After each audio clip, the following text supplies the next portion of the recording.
तो हेलो लोगोफोर बरायबाय बड' जब इनफो यूट्यूब चेनेलाव आसा खालामो नोंथांमोना गासैबो मोजां दङ। दा जों बेयाव सावरायनो लादों आसाम पुलिसनि एसआइनि काट अफ बेसेबां थांथावना देग्लायनिया आरो बेखौ नायनो सिगां जों नायगोन सिगांनि प्रिभियास काट अफ एसआइ लेभेलाव बेसेबां थांदोंमोन। दा बेयाव फारागथि दङ, देग्लायनि पस्टआ मोननै रोखोमनि दङ, एबि एसआइ बेनिफ्राय इउबि एसआइ। बाट सिगांनिया जोंनिया मोनसेल' दंमोन, बेनो जाबाय इउबि आरो जेराव भेकेन्सिया दंमोन 579। दाखालिसो ट्रेनिं पास आउट जानाय जाय नोंथांमोना नुदों जानांगौ दाखालि मोनसे आपडेट। दा सिगांनि पस्टआ 579 मोन, बेनिफ्राय देग्लायनि पस्टआ बेसेबां दङ जों बेखौबो बेयाव नायगोन। अके दा लोगोफोर गोबाव खालामा जों थांगोन अफिसियेल साइटआव। बेयाव फैनाय लोगो लोगो रिजाल्ट आपडेट नायनाय सिगां मोनसे जोंहा आपडेटखौ नायोबा बेयाव दासिमबो जेबो आपडेट गैथ'वा एबा रिजाल्ट माला फैगोन बिनि सायाव बुंनो हाथ'वा। दा बे रिजाल्ट पर्टेलाव क्लिक खालामनाय लोगो लोगो कनस्टेबलनि काट अफ दङमोन पिएचडिनि बागै आरो बेबो मैया एग्जाम जाबाय सानदेआवनो जादों, एसआइ आरो कनस्टेबला जाजोब्बाय। थ' बिनि सायाव कनस्टेबला काट अफ बेसेबां थांगोन जोंहा नेक्स्टआव मोजां मोनसे एक्सट्रा भिडिअ खालामगोन। थ' बेखौ दोनथ'नानै जों दानिया एसआइआव काट अफ बेसेबां थांथावना जों बेखौ सावरायगोन।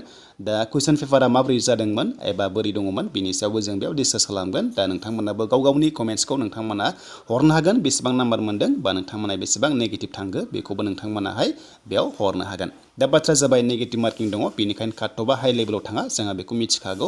अब्लाबो काट अफ बेसेबां थांथावना सिगांनिफ्राय आरो देग्लाय बेसेबां थांथावना जों बेखौ बेयाव कभार खालामगोन।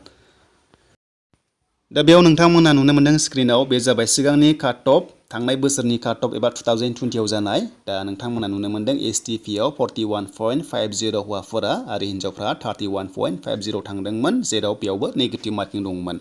आरो पस्टआ 579 दङमोन, इउआरआव थांदों 44.50 आरो बे जाबाय हौवाफोर, हिन्जावफ्रा थांदोंमोन 34.50। थ' बेयाव पस्टआबो बुरजा दंमोन, बेनिफ्राय काट अफआ जोबोर खम थांदोंमोन। डेट मिन्स बेयाव नेगेटिभ मार्किं दंमोन 1/2, दानि बायदि सेम प्रसेस दंमोन, नाथाय पस्टआ इउबिमोन। दा बेखौ दोनथ'नानै देग्लायनि काट अफ बेसेबां थांथावना बेयाव जों डिसकास खालामगोन। बेनिफ्राय देग्लायनि पस्टआ नोंथांमोनाथ' मिथिखायो जे 300नि बारा दङ, एसेल' बारा दङ, गासै 600नि एसे बारा जायो एबि इउबि। दा पस्टआ मोननै रोखोमनि दङ, एबि आरो इउबि। बेयाव जों मोननै रोखोमनि काट अफ जों बेयाव लागोन, जाय काट अफखौ जोङो एसे फैथावना एबा जों थांथावनाखौ सानना लागोन आरो बिनिफ्राय नोंथांमोना प्रेक्टिसखौ एबा रानिंखौ खालामनो हागोन। दा जोङो गिबियावनो सावरायगोन एसआइ एबि एबा कामान्ड' पस्टआव काट अफ बेसेबां थांथावना। दा कामान्ड' होननाय लोगो लोगो बेयाव मेक्सिमाम एप्लाइ खालामाखै, मानोना इउबिआव बांसिन एप्लाइखौ खालामदों एबा चान्सखौ लादों, प्रिफारेन्सखौ। दा ओंखायनो जायफ्रा एबिआव एग्जाम होदों एबा नोंथांमोना मैया एग्जाम होबाय, थ' नोंथांमोना जायफ्रा 45 प्लास मोनना दं हौवाफोरा, अब्ला चान्सआ मोजाङैनो दङ। दा नोंथांमोना 45निफ्राय 48नि गेजेराव मोनदोंबा एबिआव थांनायनि चान्सआ दङ। बेनिफ्राय इउबिआव नोंथांमोना 48निफ्राय 52नि गेजेराव जायफ्रा मोनना दङ, अब्ला नोंथांमोना बे इलिजिबोल जागोन बा नोंथांमोना चान्सआ एसे सेफ जनाव थागोन। बेनो जाबाय इउबि लेभेलाव 48निफ्राय 52नि गेजेराव दङबा नोंथांमोना प्रेक्टिसखौ खालामना लानो हागोन, एसटि हिसाबै हौवाफोरा।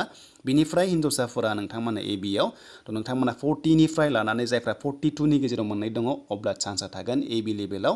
बेनिफ्राय जोंहा इउबि लेभेलाव हिन्जावफोरा जायफ्रानोखि 45निफ्राय 47नि गेजेराव मोननाय दङ, अब्ला नोंथांमोना चान्सआ मोजाङैनो दङ, ओंखायनो सेफ जनाव थानायनि चान्सआ दङ। प्रेक्टिसखौ नोंथांमोना खालामनो हागोन। दा एग्जामा ओरैबायदि जादों जे नोंथांमोनाथ' मिथिखागौ जे जिके बांसिन फैदों मेक्सिमाम। थ' जिकेआव ओरैबायदि लजिक टाइपनि जिके फैदों जेराव मेक्सिमाम एटेम्प्ट खालामदों, नाथाय बेयावबो नेगेटिभ जादों। दा बेबायदिनो जायो एसआइ लेभेलाव, बयबो हायो होननानै एटेम्प्ट खालामो, बाट उनावहाय नेगेटिभ जानायखौ नुनो मोनो। दा बेखायनो काट अफआ गोजौ लेभेलाव थाङा, नोंथांमोना जेबो गिनांगौ गैया। जायफ्रानोखि मोजां 100% सियर नोंथांमोना स्कर मोनदों, जेरै 45 प्लास, अब्ला नोंथांमोना सेफ जनाव थानायनि चान्सआ मोनगोन। दा लोगोफोर बेखिनियानोसैमोन, आसा खालामो नोंथांमोना थाबैनो रिजाल्टखौ मोनथों।